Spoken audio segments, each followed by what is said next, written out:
আসসালামু আলাইকুম viewers, welcome back to my channel. আমি রাবেয়া সুলতানা বরাবরের মতো নতুন আরেকটি ব্লগ ভিডিও নিয়ে আবারও হাজির হয়ে গিয়েছি। আশা করি আজকের ভিডিওটি আপনাদের ভালো লাগবে, সেই প্রত্যাশা নিয়ে চলুন না একটু পথ আমার সাথেই। এখানে আমি আপনাদের সাথে আমার বারান্দা বাগানটা দেখাচ্ছি। অনেকেই আমার বারান্দা বাগান জানেন, যারা এতদিন থেকে আমার সাথেই আছেন। করলা গাছ যে লাগিয়েছিলাম সেটার মধ্যে খুব সুন্দর ফলন হয়েছে, করলা এসেছে, অনেক করলা মাশাআল্লাহ আলহামদুলিল্লাহ ধরেছে। যদি সবগুলো অ্যাট এ টাইমে হয় তাহলে একটা তো ভাজি হয়েই যাবে একবেলার। তো যাক, আল্লাহর উপর ভরসা করে আসি। যদি আহামরি বৃষ্টি কিংবা শিলাবৃষ্টি ওরকম কিছু না হয় তাহলে মনে হয় যে করলাগুলো পেতে পারি আর কি। অপরাজিতা গাছটাকে বেয়ে বেয়ে একদম করলা গাছ পরিপূর্ণ হয়ে গিয়েছে। বাগান ঘুরে বসে পড়লাম এক কাপ চা খেতে। মেয়েকে বললাম চা দাও, তো মেয়ে চা দিয়েছে আর আমি এখন একটু আরামায়েশ করে চা খাবো। কারণ চা খাওয়ার পরেই তো শুরু হবে আবার ঘরের কাজ। তো আজকে রান্নাবান্না আমি আহামরি শেয়ার করব না, আজকে নর্মালিতে টুকটাক যা কাজ করি তাই শেয়ার করছি। এখানে চাল নিয়ে নিচ্ছি ভাত রান্নার জন্য। তো এক মুঠ তুলে রেখেছি, এবার সুন্দর করে ধুয়ে ক্লিন করে ফুরফুরে করে বসিয়ে দিব। আসলে আমি ভাত রান্নার সময় একটু আগ থেকেই ভিজিয়ে রাখি, তারপরে গিয়ে বসিয়ে দেই। তো ভিজুক 10-15 মিনিট। এবার চলে এসেছি ঘর ঝাড়ু দিতে। হেল্পিং হ্যান্ড ছাড়া আমাদের যে জীবন, সেই জীবনটা আজকে সাফার করছি। একজন এসেছে, একজন আসেনি, তো তার জন্য তার কাজটা আমি করে নিচ্ছি। কী করার, মাঝে মাঝে নিজেকেও কাজের বেটি রহিমা হতে হয়। তো হেল্পিং হ্যান্ড ছাড়া কীভাবে আজকে আমি আমার দিনটা ম্যানেজ করেছি সেটা আপনাদের সাথে শেয়ার করলাম। আর এখানে হচ্ছে টুকটাক কাজ এগিয়ে রাখতেছি, যেহেতু সামনে কোরবানির ঈদ। এখানে অনেক আদা রসুন আমি ব্লেন্ড করেছি, এগুলোকে এখন বক্স বক্স করে ফ্রিজে রাখবো। যেহেতু সামনে কোরবানির ঈদ, হুটহাট করে আদা রসুন তো আর মানে বাটা যাবে না, ব্লেন্ড করা যাবে না। আর ওনারাও তো বাড়ি যাবে, তখন আমি কাকে পাবো? সেই জন্যই বেশ কিছু আর কি বাটিয়ে তারপরে ব্লেন্ড করে রেখে দিয়েছি, যাতে করে আমার কোরবানিটা ভালো যায়। আসলে আগাম প্রস্তুতি না নিলে নাই। আর বেশি দিন কিন্তু হাতে নেই আমাদের ঈদের। তো এর মধ্যে আমরা যতটুকু কাজ করে নিতে পারি, আর যদি সপ্তাহখানেকের কাজ আমরা করে নিতে পারি তাহলে কিন্তু আমাদের একটা সপ্তাহ একদম নিশ্চিন্তে কিন্তু কাটানো যায়। তো এখানে আমি অনেকগুলো বক্সেই করেছি, অল্প অল্প করেই রেখেছি, যাতে করে একবার নামালে এক সপ্তাহের মতো আমার কভার হয়ে যায়। আর কিছু আদা রসুন আমি বাহিরে রেখেছি, সেটা হচ্ছে রসুন প্রচুর ভাজাভাজির জন্য লাগে, আর আদাটা হচ্ছে চা খাওয়ার জন্য লাগে, তাই আমি কিছুটা রেখে দিয়েছি আপাততর জন্য। তো আপনাদের কী অবস্থা অবশ্যই জানাবেন, কার কার ঈদের পূর্ব প্রস্তুতি শুরু হয়ে গিয়েছে। আসলে এদিকে মনটাও ভালো নেই, আমি ভিডিও দিতেছি না কিংবা ভিডিও দিতে ভালো লাগছে না। আম্মু হসপিটালে, তো হসপিটালে খাবার হসপিটাল কর্তৃপক্ষরাই দিচ্ছে, সেখানে ওটা সিট বিলের সাথেই অ্যাটাচড। কিন্তু তারপরেও হচ্ছে যে যেহেতু একটু পেরেশানি কাজ করছে, আব্বু আসা যাওয়ার মধ্যেই আছে। আমি একদিন মাত্র গিয়েছি, এখন পর্যন্ত আর যেতে পারেনি। আমার হাজব্যান্ডই যায় খাবার নিয়ে, কিন্তু আম্মু গতকাল খায়নি, মনটা ভালো না।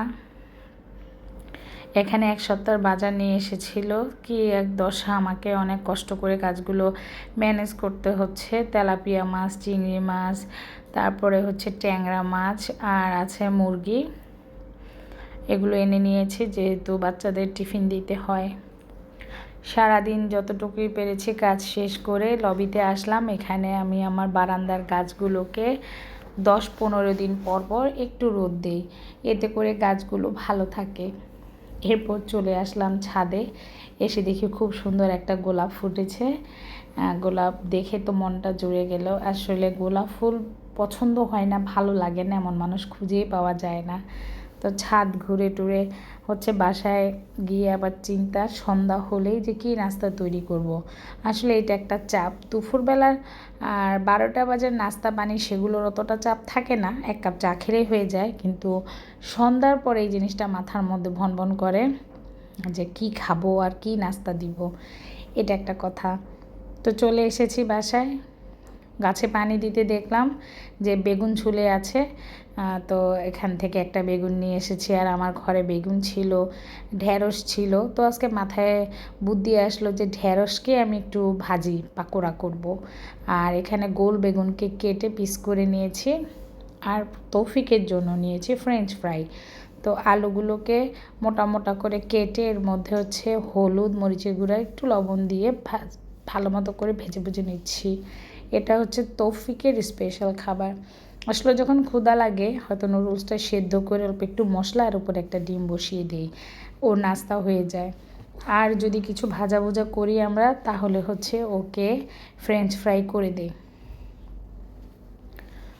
তো এখানে ফ্রেঞ্চ ফ্রাইগুলো উল্টিয়ে পাল্টিয়ে দিচ্ছি বারবার, যাতে করে না পুড়ে যায় এবং না লেগে যায়। আর অপর দিকে তো বেসন করে রেখেছি, সেখানে ভেন্ডিকে কিউব কিউব করে একটু লম্বাটে লম্বাটে করে কেটে নিচ্ছে, যাতে ভালো মতো করে ভেন্ডির গায়ে বেসনগুলো ঢুকে। বেসন বেশগুলোই গুলিয়ে রেখেছি আগ থেকেই। আর বেগুনি আর ভেন্ডি যেহেতু ভেজে নিব, এইদিকে তৌফিকের খাবারও রেডি, এবার আমাদের পর্ব শুরু হয়ে যাবে। তো ততক্ষণ পর্যন্ত কে কে লাইক দিতে ভুলে গিয়েছেন অবশ্যই একটা লাইক দিয়ে দিবেন, কমেন্টস করবেন, আমার সাথেই থাকবেন, ফুল ওয়াচ অবশ্যই করবেন। আমি আছি, থাকবো ইনশাল্লাহ আপনাদের মাঝেও। আর এই যে এখন সুন্দর করে একটু টিস্যু দিয়ে নিয়েছি, ব্যাস। তারপরে হচ্ছে আমার ফ্রেঞ্চ ফ্রাইগুলো দিয়ে দিচ্ছি। আসলে একটা চাট মশলা থাকলে মনে হচ্ছে বেশি ভালো হতো। চাট মশলা করতে হবে ভবিষ্যতে, একটু চাট মশলা উপর দিয়ে ছিটিয়ে দিলে ইউনিক একটা রেসিপি হয়ে যাবে, মজাও লাগবে, মুখে স্বাদ বাড়বে। আমাদের কিন্তু অনেক দিন পর খাওয়া হয়েছে, যেহেতু রোজার পরে কিন্তু অত বেশি আহামরি কিছুই ভাজা পোড়া খাইনি, তাই আজকে একটু ভাজা পোড়ার রিস্ক নিয়ে নিলাম। ছাদ বেগুন, ঘরের বেগুন আর হচ্ছে ভেন্ডি দিয়ে। তো ভেন্ডিটা আমি প্রথমে ট্রাই করছি, আগে কখনো খাইনি, এই ফার্স্ট টাইম। তো এই যে ভেন্ডি দিয়ে নিচ্ছি, আর প্রচুর তেল গিয়েছে, ওরে বাবা। বেসনগুলো তো জানি না কি প্রবলেম, প্রচুর তেল টেনেছে এবারকার বেসনে। আমি তো তেল দিতে দিতেই পাগল হয়ে যাচ্ছিলাম। এর জন্যই মূলত আসলে ভাজা পোড়া খেতে ইচ্ছা করে না আমার। তেল প্রচুর নষ্ট হয়, আর খাওয়ার পরেও নিজে অনেক কষ্ট পাই। 4টা মাত্র ঢ্যাঁড়স নিয়েছি, 4টা ঢ্যাঁড়স দিয়েই হচ্ছে আমি ফুলুরি তৈরি করে নিচ্ছি। কে কে এই ফুলুরি খেতে পছন্দ করেন, তবে আমি ধনেপাতাটা খাই। ধনেপাতা লম্বাটে করে এরকম বেসনের মধ্যে চুবিয়ে তারপরে হচ্ছে ধনেপাতার বড়াটা কিংবা পাকোড়াটা খাই, এটা খুব ভালো লাগে। আর এটা যেহেতু ভেন্ডি প্রথম নিচ্ছি, তবে সত্যি কথা অনেস্টলি ভেন্ডির ভিতরটা একটু কাঁচা ছিল, মনে হচ্ছিল যে আরেকটু হলে মনে ভালো হতো। যাক, ফার্স্ট টাইম যেহেতু আমি ট্রাই করেছি, তার জন্যে আমি নিজেও কিন্তু বুঝে উঠতে পারিনি। যদি কোনো আপুর এরকম সুন্দর ভেন্ডির এই পাকোড়াটা ভালো মতো জানা থাকে, তাহলে অবশ্যই রেসিপি শেয়ার করবেন, ইনশাল্লাহ আমি দেখে নিব। আর এই যে এখানে বেশ কিছু বেগুনি ভেজে নিয়েছিলাম। খাওয়া দাওয়া শেষ, চলে এসেছি আচারে। এর মধ্যে আবার 2 কেজি আমের আচারের টক মিষ্টি একটু ঝাল ঝাল আচার করেছি। তো এখানে পাঁচফোড়নগুলোকে সুন্দর করে বেটে তারপরে আচারের মধ্যে দিয়ে দিব। তো ভিউয়ার্স, আজকের ভিডিওটা এতটুকু রেখেছি, ছোট্ট একটা ভিডিও, অবশ্যই আমাকে সাপোর্ট করবেন। আল্লাহ হাফেজ।